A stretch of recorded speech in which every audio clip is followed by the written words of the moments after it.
Well, welcome to this New Year's Eve morning. And I wanted to talk about endings, not surprising, the end of the old year. We've only got hours left.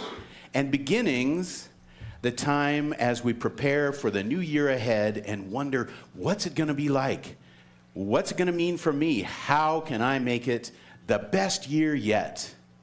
So that's the preview, and we're going to go through it in stages, and Jackson has agreed to join me because it's going to be a sing-along sort of thing as we go through so that we can anchor these ideas in our bodies with our feelings.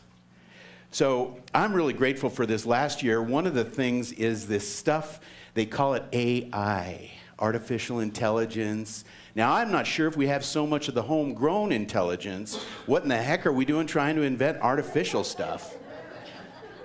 However, I was able to create this image with just a few sentences. I said, an inspirational image of beginnings and endings for the New Year's Eve world meditation for peace, prosperity for all humans on the planet, including candles, redwood trees, ocean, beach, and people holding hands in a circle. And this is what it gave me in a matter of seconds. Wow, I can't draw that well. I don't know about you, but it came out pretty nice. So I said, oh, it's a keeper. So as I looked back on this last year, I think of all the many things that came up and the many things that I see in the future. So no masterpiece, this one, but I could have said, now do it in the style of Van Gogh or Manet or something else where I could have Klimt. Who knows what that would have been. So I really like this new tool, and I'm using it with my students. But one of the things that it reminds me, because of this Gregorian calendar thing, that every year, actually every day, the new is going ahead and swallowing up the old. I call it the snakelike. So what I know, and it reminded me, it's somewhere there is a warehouse filled with the dreams of men, people, women, all types, stockpiled for tomorrow, for use as soon as comes. Lives move instead like a march, one day in front of the other, until it seems that the year snake-like reunites with itself. But alas, seasons shift, addresses change, friends appear and fade away, children grow, and hair grays. What punctuates this parade? Wake up! Call for your dreams. Start today. To bring them to life, leap forward and punctuate this parade. Don't wait. Now's the time. And guess what? We don't have to wait for the year's end.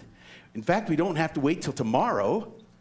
We can start right now, because right now, the present moment is the only time when you take that action. Do stuff.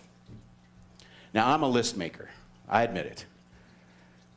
I make lists about everything. I make lists of lists. And I have a habit each year of kind of writing down what I am thinking of. So I gave you guys a little worksheet that you can work on in the next few hours. If you didn't pick it up, you can get it out on the foyer. I don't always achieve what I put down on my list. In fact, most of the time I think I have a lot more time in a particular day or week or month than I actually do. I once made a July list, and I finally crossed it off several years later. But what I do know is the things that I put down that are meaningful to me and that I want to have eventually come to pass. And those things that, maybe that wasn't such a good idea anyway, I don't have to do them. I can just X them off the list. I can just say, done, someone else did it. So one of the things that this last year was all about at the Centers for Spiritual Living was called Living Out Loud. And for us here at the center, living out loud meant that we did a lot of healing with our interim minister, Kat De Palma. And we called in our minister, Reverend Tracy. So we lived out loud, and we lived our action, and we created something out of our thoughts. We said, we want somebody who's going to come here and really light up the place. Now, as an individual, I spent about 3/4 of this year on sabbatical. Now, for those of you that don't know, it's a great deal. It means that I didn't have to make up lessons plans, I didn't have to lecture, I didn't have to give homework, I didn't have to give exams, and I didn't have to grade any of them. Now, the fall semester I was back, but it gave me a chance to travel, to reflect, to do a few things, and it also allowed me to let go of some of the things that weren't really doing it for me. So I got off a board or two, and I quit doing some things that were taking up time but weren't really feeding me. And it's felt lighter coming back to be able to focus on what I really enjoy. So as you think back to 2023, you might think, well, what am I grateful for? And I create these little paddles of flower with petals, and I label them, health, family, friends, relationship, career, play. And in each of those petals, I look and see, is that petal blooming, blossoming, or am I letting it wither? Or should I just pluck the thing out and get a new flower? These are always questions we should ask. So I was admiring my garden where I still have a few green things, the rosemary plant. So I thought maybe we can together think about how we're grateful. I am so grateful. Remember that Karen Drucker song? So join with me, singing along and feeling that gratitude.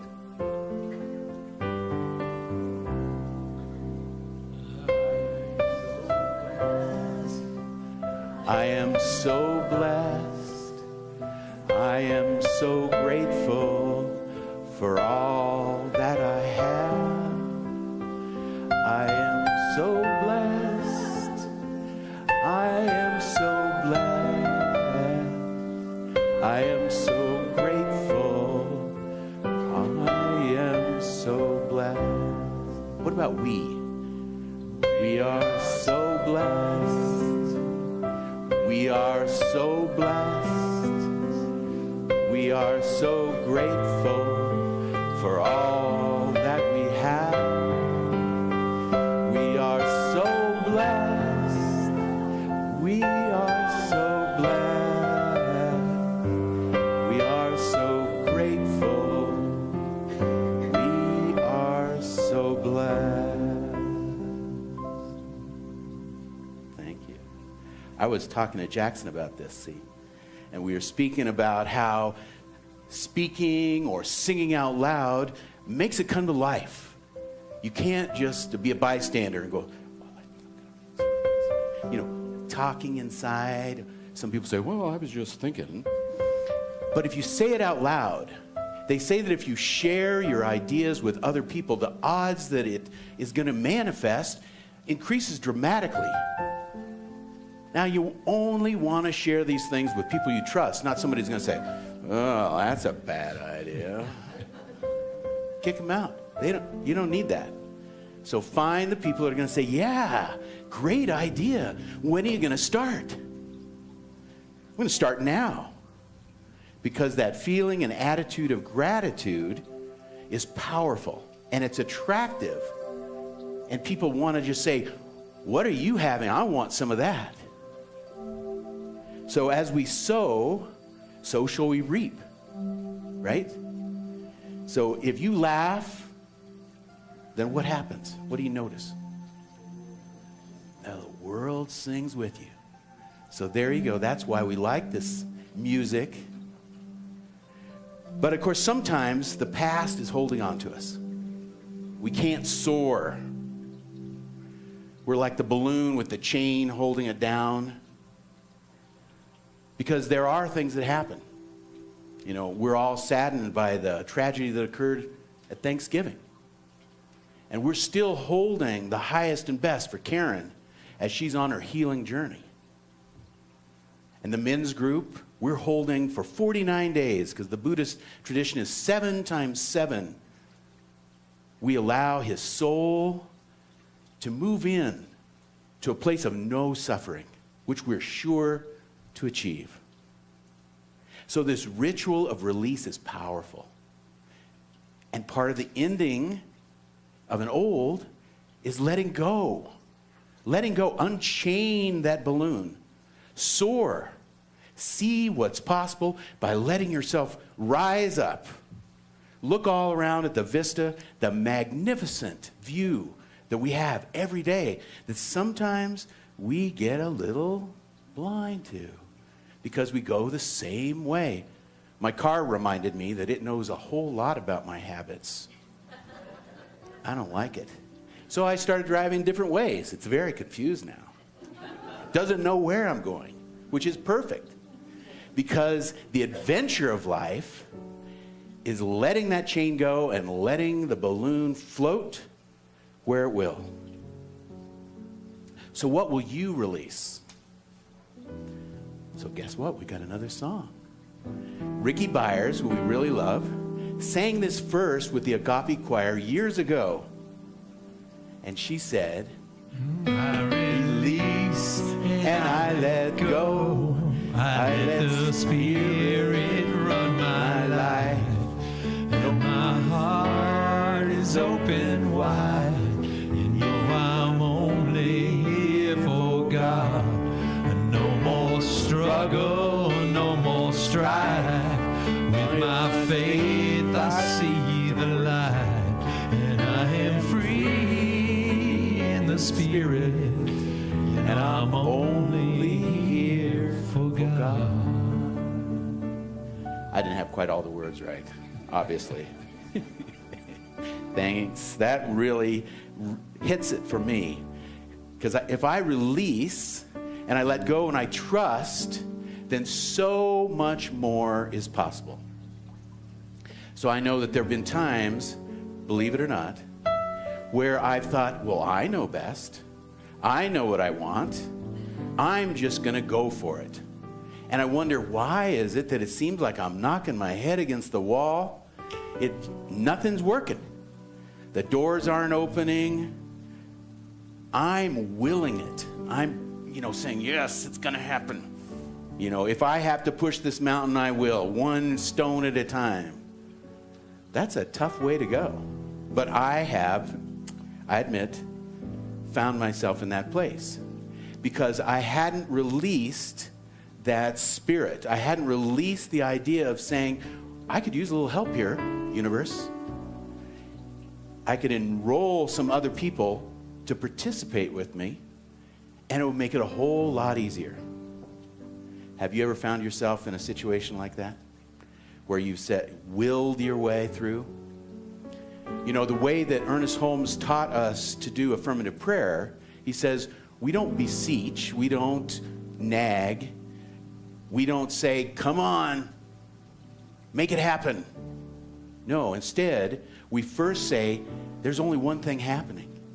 There's only one power, one presence, and that presence is everywhere and everything. And because of that, guess what? It's right where I am, and I don't have to do all the work because I know that there's a mind much, much bigger than mine that is able to see over the mountains, through the things, the obstacles, the things that seem hard. And they can see the way that I maybe can't. And so I'm grateful for that, and I just allow it or release and let it be. So isn't that powerful? That's the 5 steps. So when we become fully present to this flow of love, then everything is possible. There's a great poet. Well, I think he's great. His name is David White. Any of you heard of David White? So he has this poem. he talks about, and he says, the soap dish is not waiting for your approval. The window is shut, but it's an opening to forever. Those stairs that you see, there's a stairway up, and who knows where it leads. And he ends it by saying, and the world waiting. The world is waiting for you. Because anything is possible. I love that line. The world is waiting for you. So if we allow ourselves to act and be and do, then guess what? The world is really excited to join in. Have you noticed? Like you go out dancing, go to the boot drop, you hang out with your 5,000 closest friends, and the world is having a good time. So now Ernest Holmes said, today I affirm the all good. I accept the presence of love, and I affirm peace. So why don't we say that? Today I affirm the all good. I accept the presence of love, and I affirm peace. Peace in your heart. Peace for those around you. Because as we start to make peace with ourselves and those around us, then it ripples out. This morning at 5 a.m., here, local time, and at the same time all around the world, was the Global Peace Meditation. And a few of our members were there. I think Clay was there. And we hold it every year alternately with Unity and here at the Center for Spiritual Living. So next year, 2024, you can join us at 5 a.m. and we'll have breakfast afterwards because, you know, we don't want to go back to sleep. Don't go back to sleep. Because we're affirming peace. We're affirming the love that is already surrounding the earth. It's not always showing up as we see it, so we have to step back. But if we join with thousands and thousands of others, it actually measurably changes the vibration of the earth. So this is a big deal. Now this image, one ahead of me. The last image, I guess it's not up there. This image was also done, okay. So I said, people singing at a sunrise where they are affirming peace. So you have the doves, she's got her fingers, and she's singing on a wireless mic out in the middle of a desert. No, that's the seashore. But again, pretty good drawing. I could not have done that myself, and it was just a few sentences. And it, again, shows that power of song. So now the theme for 2024, I know you're waiting for it. Some of you may have already received it in the mail. The Science of Mind magazine shouts out, and our theme for the national meeting is called A Grand Rising. A grand rising. And so it's a grand rising for us as individuals, but also for our center. Because we've started the work, we've attracted a new minister, and we have many new people that are joining us, and each of us individually can rise up and build our new year. So as we pray, we think about what it is that we want. What are we looking for? What's the imagining best for us individually, us as a center, our community, and our world? So as we think about those things, we create. So Ernest reminds us, your creative power is not an act of will. Remember I said I sometimes willed things and they didn't work out so well? Your creative power is not an act of will. It is rather an act of your willingness to believe. We're always believing in something. Check it out. Sometimes you believe, well, that's not going to work. I don't know. It's going to be a bad day. I don't know. It's kind of like cloudy outside. We're believing something, so why not believe the best? Believe the best for ourselves, for our community. And Ernest says, don't take my word for it. Instead, use your life as a laboratory. Daily follow the steps to what you want with affirmation and aligning yourself to that greater good that you want. Know what you want and be specific. Don't say, I want a car. Well, you might just get a car that's not so great. I want that cool car in a turquoise, and it's going to be a 2-seater. I'm going to look really hot in it.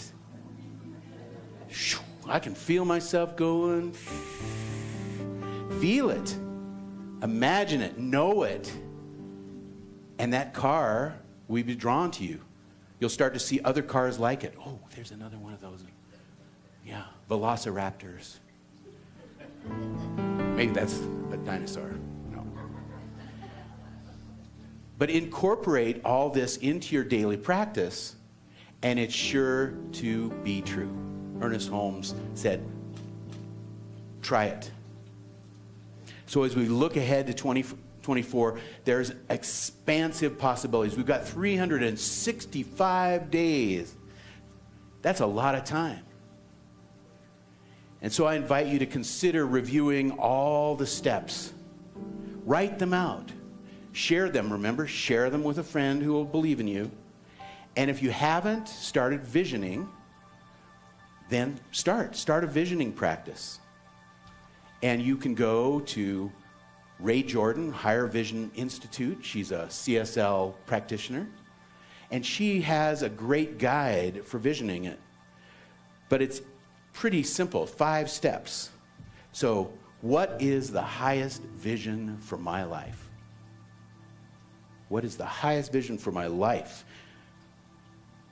What is this vision calling me to release or let go of or heal? What is this vision calling me to embrace or become? And what is my soul yearning to experience or express? Is there anything else? Spirit, if there is, let me know. Now you do it one time, you might not get anything. Might get some colors, might get some feelings. But if you repeat it, and you can alter the thing you're looking for. What is the best vision for this next week? What is the highest vision for this month? And as you do that, you're attracting that power, that presence. So Vision 2024 is good because if you have 24/20 vision, that means you can see at 24 feet what the average person has to get up 20 feet to see. So we have great vision. Now, one of the things that I talked about was possibility. And as we look forward, we can imagine the possibilities. We can feel the gratitude. So let's take all of this and wrap it up into a prayer.